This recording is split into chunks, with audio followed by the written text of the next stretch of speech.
Great game दोबारा start होगी। Start absolutely not सी हुई थी, रिजल्ट आप सब देख रहे हैं। याद रखिए बहुत बड़ी गेम है, पहले भी होती थी द ग्रेट गेम। हमारे इस गर्म पानी के लिए पहले रूस अफ़गानिस्तान आया, अब ये लोग चीन जाना चाह रहे हैं। हमेशा मैं कहती थी कि पाकिस्तान निशाना और इमरान खान बहाना। ये गेम PTI की नहीं है, गेम पाकिस्तान की है कि कौन सा सूबा कौन ले लेगा, कौन सा गर्म पानी कौन ले लेगा, हमारे मादनियात कौन लेगा, सोना कौन लेगा, यूरेनियम कौन लेगा, रेयर अर्थ मिनरल्स कौन लेगा। ये गेम बहुत बड़ी है। आसफा जरदारी को इलेक्शन जितवाया गया, मतलब फॉर्म 47 से भी आगे बात चलेगी। जो जो लोग उनके खिलाफ थे, इलेक्शन में खड़े थे, उनका आईनी हक था। वो इलेक्शन उन्होंने सारे कैंडिडेट्स के कागज़ रिजेक्ट कर दिए और हमारे वाले को जेल में डाल दिया। इस तरह वो इलेक्शन जीत गई। तो मुझे बताएं, ये लोग जो मुनाफिक 24 घंटे कहते हैं कि democracy is the best revenge, अंग्रेज़ी क्यों बोलते? सच बोल दो ना कि हमने बादशाहत करनी है इस मुल्क पे। पहले बोलते थे वेलकम टू पुराना पाकिस्तान। पुराना पाकिस्तान आपने देख लिया, बिजली आसमान से बातें कर रही है, महंगाई लोगों के सर तोड़ रही है। गैस, अभी सुना है कि बिजली की बिल 100 रुपये यूनिट पे चली जाएगी। हमारे टाइम पे महंगाई थी और तब 17 रुपये यूनिट था, अब 100 रुपये यूनिट है। अब तो जो आपका सफ़ेद पोश बंदा है वो तो फिर बिजली और ना ही इस्तेमाल करे तो बेहतर है। ये लोग इन तबाहियों से बचने के लिए डिस्ट्रैक्शन क्रिएट करते, इधर ड्रामा उधर ड्रामा, ये आ गया फलाना आ गया, ढिमकाना आ गया। ये सारी गेम है और क्योंकि ये गेम खेल रहे हैं तो इस गेम से तो कुछ बनना नहीं है। दुआ करें कि पाकिस्तान आपका सालमियत में बका रहे, क्योंकि इस जून जुलाई में जो महंगाई की लहर आनी है, ये खाना जंगी की तरफ आपको लेके जाना चाह रही है। जो आपके बैठे हुए हैं माशाल्लाह बाहर फ्री एडवाइस देने वाले लोग, वो यही कहते हैं कि जी बस आप निकलें, हम निकलेंगे आईन और कानून की हद में। जिस तरह हमने पेशीन में किया, जिस तरह हमने कोहाट में किया, हम अपने आईन को देखते हुए सारे हकूक़ के लिए निकलेंगे। लेकिन खाना जंगी हम क्यों करें, खून हम क्यों बहाएं? याद रखें, ये इसकी नहीं है इमरान खान तक की बात। खान साहब, मुझे याद है एक बंदा है बहुत बड़ा जर्नलिस्ट है, कहता है, उसका नाम मैं भूल गई हूँ। उसने एक दफ़ा कहा था इंग्लिश में ही कि the only thing that stands between Pakistan and nuclearization is Imran Khan. यानी खान साहब खड़ा हुआ है पाकिस्तान के जौहरी हथियार के सामने कि ना मैं देने वाला हूँ, ना मैं पाकिस्तान को ख़राब करूँगा। सो ये द ग्रेट गेम दोबारा स्टार्ट होगी। स्टार्ट एब्सोल्युटली नॉट सी हुई थी, रिजल्ट आप सब देख रहे हैं। देखिए, फवाद भाई मेरे बहुत अच्छे दोस्त हैं, उनकी बीवी को मैं भाभी बोलती हूँ, लेकिन वो मेरा एक ज़ाती रिलेशनशिप है। जिन जिन लोगों ने खान साहब को सख्त वक्त में छोड़ा, अगर खान साहब उनको वापस लेना चाहते तो हम कोई ऑब्जेक्शन नहीं कर सकते। लेकिन क्या ये हो सकता है कि जिन लोगों ने शरियार अफरीदी की तरह, अली मोहम्मद की तरह, जुनैद अकबर की तरह, आमिर डोगर की तरह, बाकियों की तरह मारे खाई हैं, उमर चीमा, डॉक्टर यास्मीन राशिद, फलक जावेद, ये लोग जो मारे खा रहे हैं, पिट रहे हैं, फिर इन लोगों को हम फारिग कर दें? मतलब सोचने की बात है।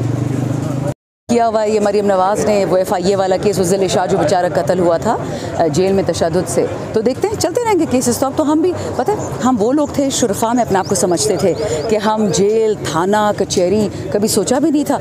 अब ढीठ ही हो गए हैं ऊपर से। मतलब जितना किसी को दीवार में चुनवाओगे तो वो तो फिर रिएक्ट करेगा ना। वफाकी हुकूमत आवाम को रिलीफ देने में नाकाम है, लेकिन KP में आप लोग की हुकूमत है, तो वहाँ आप लोग क्या कर रहे हैं आवाम की? अल्हम्दुलिल्लाह, अच्छा सवाल आपने पूछा। एक तो आपके देखें हैं टिकटॉक की हुकूमत चल रही है, और एक असली KP में अल्हम्दुलिल्लाह। 3 मोटी चीज़ें आपको बताऊँगी। अली अमीन साहब से मेरी बात हुई, सेहत कार्ड रिस्टोर हो गया, सेहत कार्ड प्लस, जो पंजाब जैसे मालदार सूबे में ये नहीं देना चाह रहे। ठीक है, आपको खान नहीं पसंद, वो तो समझ आती है। पंजाब की आवाम से आपकी क्या लड़ाई है? उनको क्यों नहीं दे रहे सेहत कार्ड आप? हम पे वफाक ने पैसे बंद किए हुए हैं, हाइडल नेट हाइडल प्रॉफिट्स के, फाटा पाटा के जो सेहत कार्ड है वो पैसे भी नहीं दे रहे, और भी हमारी तकरीबन 1100 अरब से ज़्यादा कर्जदार हैं, वो पैसे हमें नहीं दे रहे हैं। हमने फिर भी सेहत कार्ड शुरू कर दिया, क्योंकि ये इंसान है, अल्लाह के बंदे हैं। ये तो लंदन नहीं जा सकते ना ट्रीटमेंट के लिए, तो यही ट्रीटमेंट करेंगे। अच्छा, दूसरा वन रेस्क्यू 1122, आपने देखा हालिया जो बारिश हुई, जो तबाही हुई है, अल्हम्दुलिल्लाह उसकी एफिशिएंसी। और तीसरा इसी 1122 से रिलेटेड जो वज़ीर आला के पैकेजेस मिले लोगों को, जिनके घर गिरे हैं, जिनके नुकसान हुए हैं, इतनी तेज़ी से पूरे पाकिस्तान में कभी किसी का अजाला नहीं हुआ। और चौथा, हम इस वक्त जो कर रहे हैं, लोगों को 8.5 लाख ख़ानदानों को 10-10 हज़ार रुपये पहुँचाया है ईद पैकेज में। और ये उस हालत में कि हम पे प्रेशर भी है, हमें डराया जाता है कि जी गवर्नर राज आ जाएगा, कभी डराया जाता है कि जी अली अमीन को हम हटा देंगे CM, उस पर FIR हो रही है, उसको इलेक्शन कमीशन बुला रहा है। उसके बावजूद अल्हम्दुलिल्लाह अवाम की खिदमत हो रही है। परफेक्ट हम नहीं हैं, परफेक्ट एक अल्लाह की ज़ात है, लेकिन अवाम ने जिस पे भरोसा हमने किया उनको नहीं ख़राब करेंगे। जी पहले तो कह रहे थे छोटी ईद से पहले रहा हो जाएंगे, फिर अब कह रहे बड़ी ईद की बात। देखिए, खान साहब पे जो उन्होंने 200 केसेस किए हैं, सब के सब नकली हैं, इनमें कोई जान नहीं है। ये सिर्फ इसलिए किया जा रहा है कि खान साहब को किसी न किसी बहाने से सियासत से बाहर रखा जाए। जो हमें सुनने में आ रहा है, तस्दीक मेरे पास कोई नहीं है, बट कहा जाता है कि खान साहब को कह रहे हैं कि आप लंदन चले जाएं बाकी भगोड़ों की तरह, या आप ऐसे करें कि बनी काला में 5-6 साल बैठ जाएं, गैर सियासी हो जाएं, या अपनी पार्टी से किसी और को नॉमिनेट कर ले वज़ीर आज़म के लिए। बात सुनने की बातें अल्लाह को पता है। डील या डील खान साहब ने इनको दिन नहीं थी और ना वो खुद करेंगे, उनके DNA में ही नहीं है ये चीज़।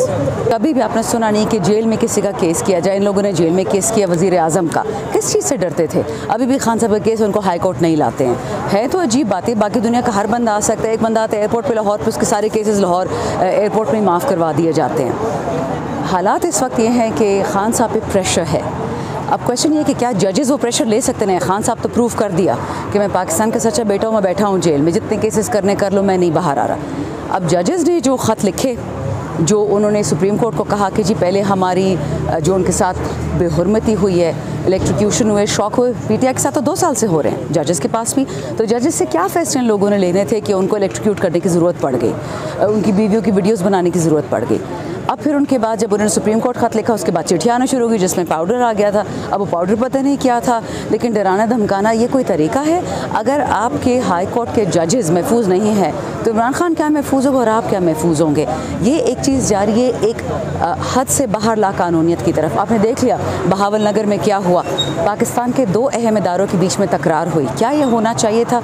आपके दुश्मन इंडिया, आपका दुश्मन इजराइल, वो सब कुछ देख रहा है। क्या हम ऐसी कमज़ोरियाँ दुनिया को दिखाने चाहिए? ठीक है, आप उसमें लड़ेंगे, बट दुनिया को क्यों बताए? तो what I am telling you कि खान साहब के साथ जो हो रहा है ये सिर्फ एक अलामत है कि जो पूरे पाकिस्तान में आगे क्या होना है, जो लाकानूनी। और कौन पाकिस्तानी चाहेगा कि पाकिस्तान टूटे? किस पाकिस्तानी को फ़ायदा है कि पाकिस्तान की अफवाज को नुकसान हो? किस पाकिस्तानी को फ़ायदा है कि हमारी पुलिस को नुकसान हो? और किस पाकिस्तानी को फ़ायदा है कि हमारे जज को नुकसान हो? वो तो सारे बाहर बैठे जिनको नुकसान हो।